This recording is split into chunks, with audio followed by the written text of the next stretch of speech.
नमो सिद्धाणं नमो ऐडियाणं नमो पश्चायाणं नमो लोकेशविसामूढं संयमिभाविजगान गुरुवे कामि तुम्हारा है संयमि पालनि करना गुरुवे कामि हमारा है आगे तो प्रतिपद मेरा संयमि पति परि हो मेरा अंतिम मरण समाधि तेरे दर पर हो तेरी शरत छाया भगवन मेरे सिर पर हो मेरा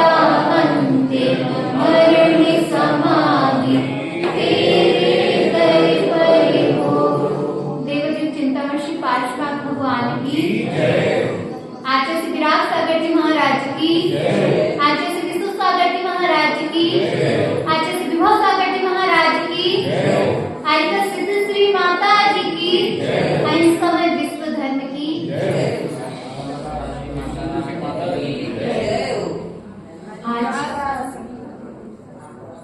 आज 10वीं नंबर की गायिका पे आज अपन थोड़ा सा ध्यान देंगे। आज कौन सी गाथा है? 10वीं, जो अहित कर के प्रति क्रोध व्यर्थ, यानी आपका जो अहित कर होता है अपन उस पे क्रोध करते हैं। आज 10वीं गायिका में आचार्य पूज्यपाद स्वामी जी बताना चाह रहे हैं कि अपन को जो अपने अहित कर रहा है उस पर क्रोध नहीं करना चाहिए। क्यों नहीं करना चाहिए अपन को क्रोध उस पर? क्योंकि वो अपना हित सोच रहा है, अपना जितना वो अहित बता रहा है तो अपन अपनी जो अपन से गलतियां हो रही हैं और गलती नहीं भी हो रही है तो उससे अपन को सावधान कर रहा है। क्या कर रहा है? अपन को सावधान कर रहा है। वह खुद के लिए तो नहीं सोच रहा है मगर अपने लिए तो सोच ही रहा है। इसलिए उसको हमेशा क्या करना चाहिए? धन्यवाद देना चाहिए कि तूने मेरे लिए कुछ समय तो निकाला कि जिसके लिए मेरे लिए सोच सका। मैं इतना भाग्यशाली हूँ कि मेरे लिए कोई ना कोई तो सोचता है। आप अपन क्या सोचते हैं? उसका विपरीत देते हैं। क्या करते हैं? विपरीत करते हैं क्या नहीं करते हैं? वो मेरे प्रति में क्यों सोच रहा है? इसको नहीं सोचना चाहिए। अपन ये सोचते हैं ना, अपन उस चीज को भी तो अच्छे में देख सकते हैं ना कि वो मेरे लिए अच्छे के लिए सोच रहा है। मेरी जितनी गलतियां बता रहा है तो मैं उतनी गलतियों के से सीख ले रहा हूँ। ये सोच सकते हैं क्या नहीं? अगले से सोच सकते हैं क्या नहीं? सोच सकते हैं। विराट कहा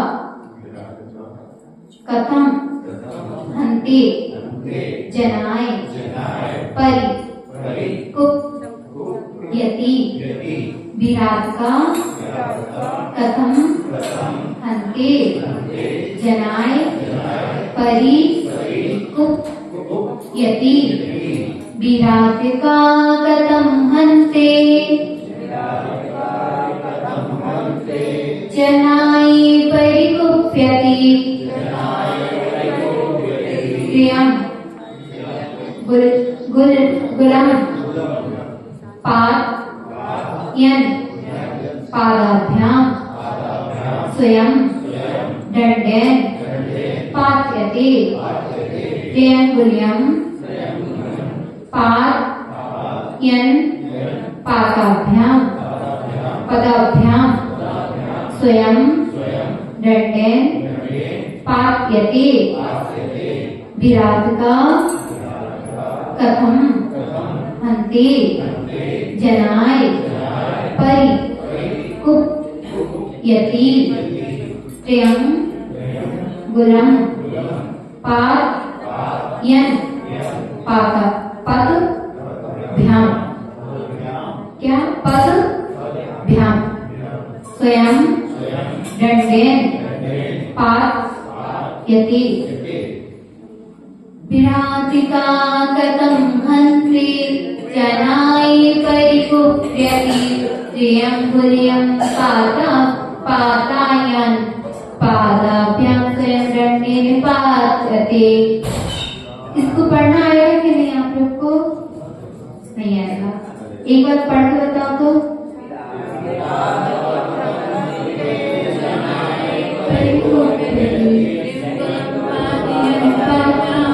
स्वयं दंडेन पाद्यते त्र्यं गुलम पातयन् पदभ्याम त्र्यं गुल्यम पातयन् पदभ्याम पात पात पात यन पादभ्याम। अच्छा एक बार पढ़ना।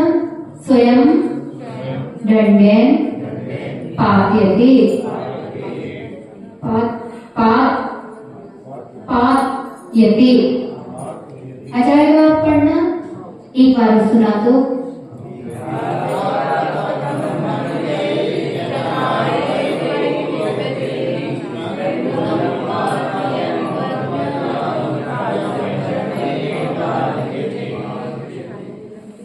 जैसे कि मनुष्य होता है ना, तो दूसरे के लिए गड्ढा खोदता है।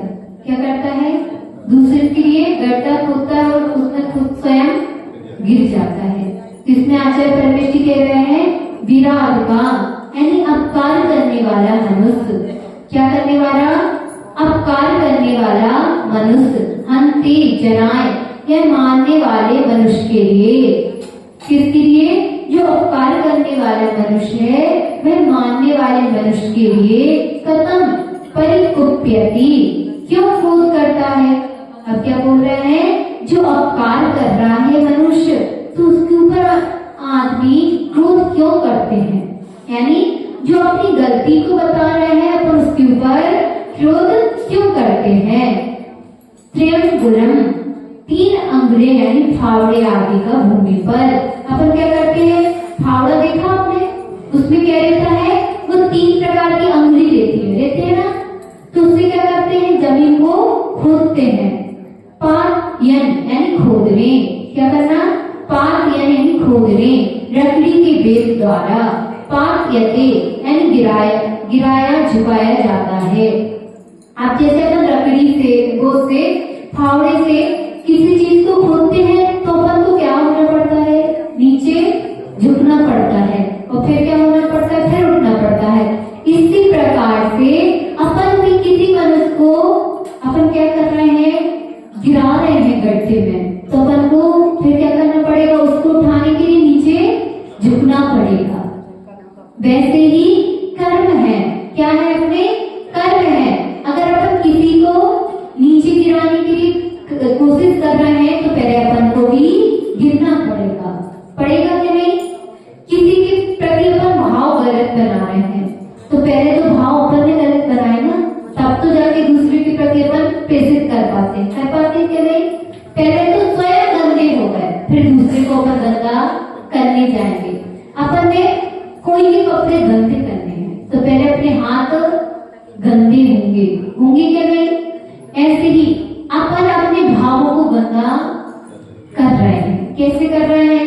हमको उसको मानना है, तो पहले तो मानने के भाव अपने मन में आए, फिर उसके बाद अपन उसको जाके मारेंगे, प्रतिक्रिया करेंगे।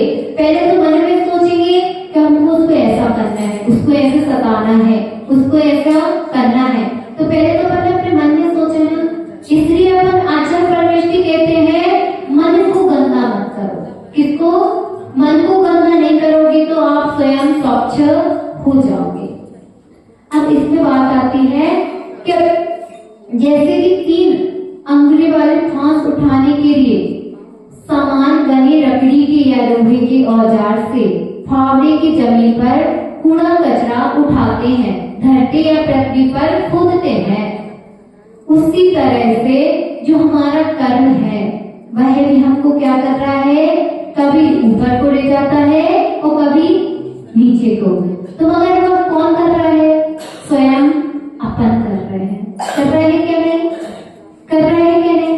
अब जैसे आपके घर में 2 भाई तो होंगे हैं। अब एक भाई को पापा अच्छे से चाहते हैं और एक को नहीं चाहते हैं। क्यों नहीं चाह रहे उसको? क्योंकि उसमें योग्यता तो है मगर उसको छिपा के रखा है। अब वह पापा की बात मानता ही नहीं है, तो पापा गुस्सा हो गए। ऐसे ही उप सैनिक राजा था। क्या? उप सैनिक राजा, जिसके दो पुत्र थे। एक पुत्र का नाम चिराती था और दूसरे का सैनिक। राजा सैनिक की कथा सुनी आपने? सुनी है ना? तो उसके पिता का नाम क्या नाम था? उप सैनिक, और भैया का नाम क्या था? चिराती। अब चिराती और उप सैनिक, जो उप सैनिक था वह सोचता कि मुझको तो अपने छोटे पुत्र को क्या बनाना है? राजा बनाना है। अब मुझे राजा छोटे पुत्र को बनाना है, तो ऐसा तो हो नहीं सकता है। बड़ा पुत्र योग्यता भी रखता है। जो राजा सैनिक था वह योग्यता भी रखता था, मगर पिता ने क्यों ऐसा सोच रहे हैं? क्यों सोच रहे हैं? क्योंकि वह उससे गुस्सा थे। क्या थे? गुस्सा थे, उसको नहीं चाहते थे। होता है ना, किसी का कर्म होता है तो वह अच्छा कार्य करता है तो वो भी बुरा हो जाता है। इसी प्रकार से उसके साथ भी पूरा था कि वह अच्छा करता था, मगर पापा की नजरों में बुरा दिखता था। अब और जो चिराती था, बड़ा छोटा पुत्र, वह बुरा भी करता, मगर उसको मोह के कारण अपने पिता को उसकी गलती नहीं दिखती थी। अब ऐसा वह सोचता है उप सैनिक कि मैं ऐसा कौन सा यत्न करूं जिससे मेरा छोटा पुत्र राजा बन जाए। अब वह सोचता है कि मैं ऐसे तो प्रजा में आकुलता हो जाएगी कि छोटे पुत्र को ने क्या कर दिया? राजा बना दिया, और बड़े पुत्र को नहीं बनाया, तो इससे एक समाज में बात भी होगी, इसलिए मैं ऐसे नहीं कर सकता। अब वह इसके लिए क्या कर रहा है? योजना बनाएगा। क्या कर रहा है? मैं कैसे अपने छोटे पुत्र को बड़ा करूं, यानी राजा बना दूं। तो वह सोचता है कि मैं उनके लिए शर्तें रखता है कि जो योग होगा वह राजाभिषेक होगा उसका। क्या? जो योग होगा मैं उसका राजाभिषेक करूंगा। अब चिराती और राजा सैनिक से दोनों में अपनी एक प्रतियोगिता रखी। क्या करी? प्रतियोगिता रखी। जैसे ही प्रतियोगिता रखी तो राजा उप सैनिक ने बोला कि आप सबको भोजन करना है। क्या करना है? भोजन करना है। अब भोजन तो हर कोई कर सकता है, तो दोनों ने कह दिया ठीक है पिताजी, हम दोनों जंगल, और उसने क्या कहा कि जंगल में जाके आपको भोजन करना है। तो उसने कहा ठीक है पिताजी, हम तो भोजन कर लेंगे। तो जैसे ही वह जंगल में गए, और जंगल में गए तो वो दोनों जने के लिए उन्हें टिफिन दे दिया अपने अपने। अब वो जैसे ही भोजन करने लगे, क्या कर रहे थे?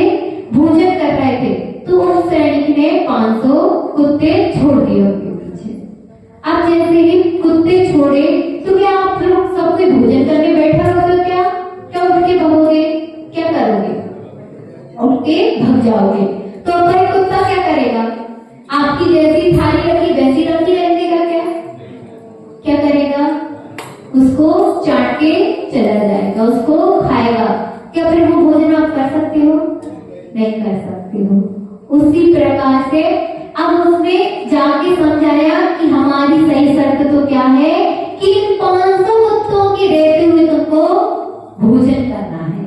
अब सोचिए उनकी बुद्धिमत्ता की अगर पराक्ता कितनी होगी कि वो 500 कुत्तों के बीच में भोजन कर ले। ऐसा हो सकता है क्या? आप तो अपन डर के कारण उधर हाथ पांव कपने लगेंगे और भोजन छोड़ के भाग आएंगे। हमको ऐसा राजाभिषेक नहीं करवाना है जिसमें कि हमारी जान ही चली जाए। अब जैसे ही अब राजा जो चिरायती था वह तो चला गया, मगर जो सैनिक था ना वह बैठा रहा और अपना भोजन करने लगा। अब जैसे ही वह भोजन करता तो कुत्ते उसके ऊपर झपकने के लिए आते, और जैसे ही झपटने आते तो उसके भोजन में कहीं लड्डू कहीं मिठाई कुछ ना कुछ तो था, तो वह जैसे ही उसकी दिशा के लिए आते तो वह दूसरी दिशा में फेंक देता, तो वह कुत्ते सब कोई उधर चले जाते। अब फिर जैसे उसके पास आते कुत्ते तो वह दूसरी दिशा में फिर से फेंक देता। तो ऐसे में उसने अपना भोजन भी कर लिया और कुत्तों से रक्षा भी कर ली। अब जैसे ही वह कुत्तों से रक्षा हो गई तो क्या करेगा पिताजी? अब दूसरी षड्यंत्र रचता है। ऐसे ही अपन मनुष्य है,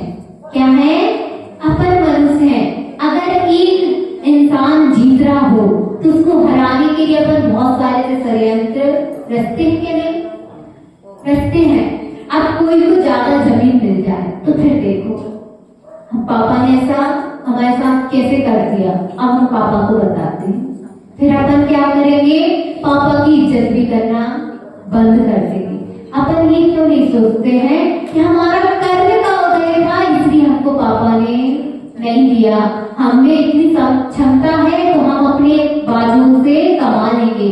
मगर क्या करते हैं, दूसरे की भीख के लिए अपन, दूसरे की भीख हुई कि नहीं हुई, वो अपन खुद में ताकत है तो अपन खुद कमा सकते हैं, मगर क्या करते हैं, दूसरे के जो थोड़े से कम पैसों के लिए अपन झगड़ने रखते हैं। झगड़ते क्या नहीं, थोड़े से पैसे देते हैं, पापा ने या तो एक घर ज्यादा दे दिया और एक घर हमको कम दे दिया। एक घर अपन भी तो बना सकते थे, तब पापा ने हमको रहने के लिए जगह दे दी, उसमें जो गुजारा नहीं हो रहा था कि अपना हो रहा था, मगर दूसरे के सुख को देख के अपन को दुख होता है। क्यों हो रहा है, ये राग के कारण हो रहा है, ये मोह के कारण हो रहा है और ये द्वेष के कारण हो रहा है। जैसे कि ये कैमरा लगा है, इसमें आप दिख रहा है ना, 3 पैर दिख रहा है, क्या दिख रहा है, दिख रहा है ना, वैसे ही अपने भी 3 पैर होते हैं। आप पूछो माता जी अपने 3 पैर होते हैं क्या 2 पैर होते हैं? कितने पैर होते हैं? 2 होते हैं। अपन को सिर्फ 2 पैर दिख रहे हैं, 2 पैर की सहायता से अपन क्या करते हैं, धर्म भी करते हैं और पाप भी करते हैं। मगर जो अपने 3 पैर नहीं दिखते हैं भैया, वह 3 पैर कौन कौन से हुए? एक तो द्वेष, मोह और राग। जो राग, मोह और द्वेष, ये 3 पैर हैं। अगर इनमें से अपन ने एक पैर भी कम कर दिया तो क्या अपन गिर जाएंगे? नहीं गिरेंगे। उसी प्रकार से, और अगर अपन इस कैमरा की एक पैर कम कर दिया, अगर इस कैमरे का अपन ने एक पैर कम कर दिया तो ये कैमरा गिर जाएगा क्या? गिर जाएगा। उसी प्रकार से तब अपन को इस कैमरे को संभालने के लिए 3 पैर की जरूरत होती है क्या नहीं? वैसे ही जो हमारा संसारी जीवन है उसको संभालने के लिए आपको किस किस की जरूरत पड़ती है? राग, द्वेष और मोह।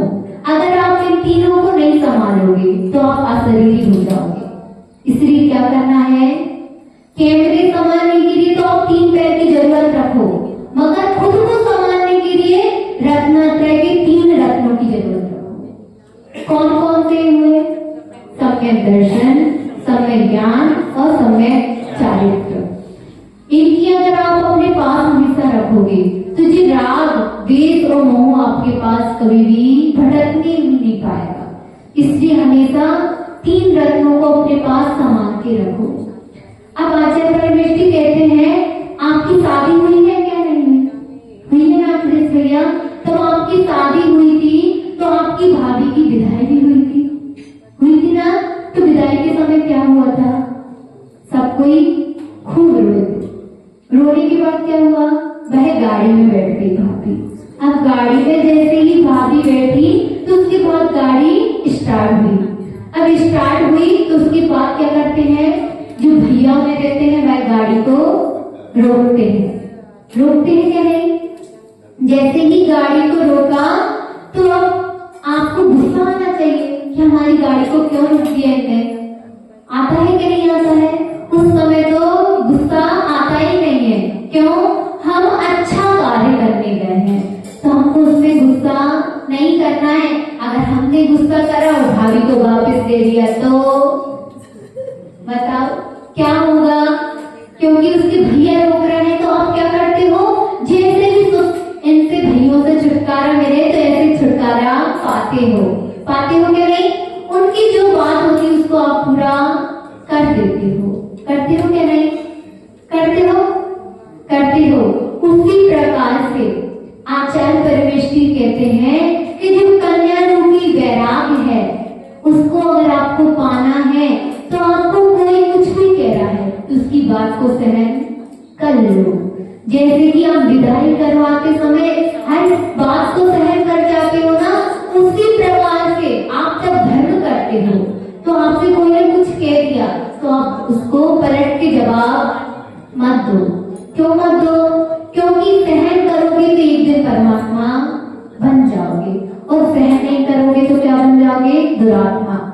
दुरात्मा यानी इधर उधर फिरने वाले, जो इधर उधर फिरते रहते हैं। आपने देखा होगा कहीं शराब के ठेले पे पहुंच जाते हैं, कभी मदिरालय में, कभी कहीं कहीं ना पहुंच जाते, कभी वैश्यालय में पहुंच जाते हैं। तो उनको क्यों पहुंच रहे हैं? क्योंकि उनको धर्म की बातों में अच्छा नहीं लगता है, और जिनको धर्म की बातों में अच्छा लगता है वह मदिरालय में कभी नहीं मिलेंगे। इसलिए हमेशा यह ध्यान रखो कि धर्म के क्षेत्र में आपको कोई कितना भी टोके तो आप गुस्सा मत हो। क्यों नहीं हो गुस्सा? क्योंकि हमारा ये नियोग है कि हम उसके उपादान से हम सुधर जाएंगे। मगर आप ऐसा करते हो क्या? नहीं करते हो। घर पे आपकी पत्नी आपको 10 बार चिल्लाएगी कि आप मोबाइल मत चलाओ, मगर आप क्या करते हो? उसकी एक नहीं सुनते हो। और अगर एक मंदिर में आके आपको कोई एक बार चिल्ला दे तो उसकी आप एक बार में सुन लेते हो। कितने आप आज्ञाकारी हो धर्म के क्षेत्र में, हो क्या नहीं हो? आप धर्म के क्षेत्र में कितने आज्ञाकारी हो? आप एक बार में उसकी बात मान लेते हो। वो घर पे वो कितनी बार भी बोलती रहे, आपको कितनी बार भी समझाती रहे, मगर आपको समझ में नहीं आता है। वह माँ आपसे कहती जाती है बेटा शराब पीनी अच्छी बात नहीं होती है, और अगर इधर एक माँ ने आपसे कह दिया कि बेटा गंदोदक को ऐसे रहते हैं, क्या कह दिया उसने? गंदोदक को ऐसे अच्छे से रहो जिससे कि पैरों में ना गिरे, तो आप क्या करते हो? हमको तो उधर जाते हैं तो सब कोई टोकते रहते हैं, इसलिए हम मंदिर नहीं जाएंगे। आप धर्म के क्षेत्र में आना बंद कर देते हो, मगर आपको जो दिन भर टोकती रहती है, घर पर माँ बेटी बहन सब कोई टोकते हैं, मगर आप घर पे जाना बंद करते हो क्या? नहीं करते हो। उसी प्रकार से आपको कोई कितना भी टोके, मंदिर में आके कोई कितना भी टोके, मगर मंदिर आना बंद नहीं करना, क्योंकि इसी से अपना कर्म की निष्ठा होगी, और अगर कर्म की निष्ठा हो गई तो आप एक न एक दिन परमात्मा बन ही जाओगे। इसलिए आपको कोई 2 गाली दे रहा हो, आपको कोई 2 गाली दे रहा हो तो आप उसका धन्यवाद करना। क्या करना? उसका धन्यवाद करना कि भैया तूने सिर्फ 2 ही गाली दी। आप रास्ते से चल रहे हो और आपको कोई 2 रुपए दे दे तो आप ये समझोगे ना कि उसके पास और भी तो पैसे थे, मगर उसने हमको 2 ही रुपए क्यों दिए? वैसे ही जो आपको 2 गाली दे रहा है उसके पास स्टॉक में कितनी गालियां होंगी, आप उसका धन्यवाद दो कि सिर्फ हमारी भी तूने 2 ही गाली दी है और गाली तेरे पास रखी है। आप जैसे किसी से लड़ाई होती है तो आप देखते होंगे कि 1 उंगली तो उसकी ओर जाती है, मगर 4 उंगली किसकी ओर आती है? अपनी ओर आती है। वह 4 उंगली इसका प्रतीक है कि अपनी साइड भी तो तू देख ले कि तू अच्छा है क्या। अपन मगर क्या करते हैं? अपनी ओर तो देखते ही नहीं है, दूसरे की ओर देखने में झांकने में ही अपना पूरा जीवन व्यतीत हो जाता है। और जैसे ही अपना पूरा जीवन व्यतीत हुआ और अपन काय हो जाते हैं? मरणासन हो जाता है। और फिर मरणासन हुआ कि अपन गतियां फिर स्टार्ट हो जाती है, और फिर अपन माता जी महाराज जी के पास आते हैं और माता जी महाराज जी से पूछते हैं कि हमारे अब कितने भव बचे। तब तक आपने स्वयं की भी नहीं देखोगे तो आपकी भव में भटकन होती रहेगी, इसलिए स्वयं को देख लो तो भव की भटकनों से आप मुक्त हो जाओगे। बोलो अहिंसा में विश्व धर्म की